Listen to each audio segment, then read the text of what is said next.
যে আমি লাইভে আসতে পারবো না, সিরিয়াসলি। হ্যালো এভরিওয়ান, আসসালামু আলাইকুম।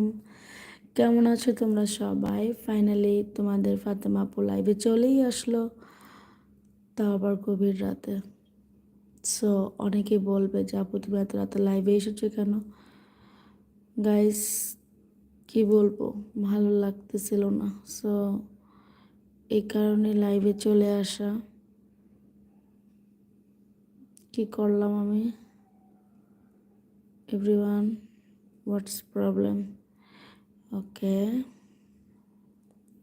আচ্ছা, আমি চাইলে এখানে একটা আলাদাই লাগাতে পারবো, বাট আমি যাচ্ছি না কোনো কিছু লাগাতে। সো আমার প্রথমবার Facebook live. I don't know তোমাদের কার কাছে কেমন লাগবে। যদি কেউ থেকে থাকো, জয়েন করতে পারো। ফাইনালি লাইভে চলেই আসলাম আমি, right? Yes, I got it. আমি ভেবেছিলাম যে আমি লাইভ ওপেন করতে পারবো না, কোনো কিছু লিখতেও পারলাম না। আমি কি এখন লাইভে থেকে লিখতে পারবো? যদি কেউ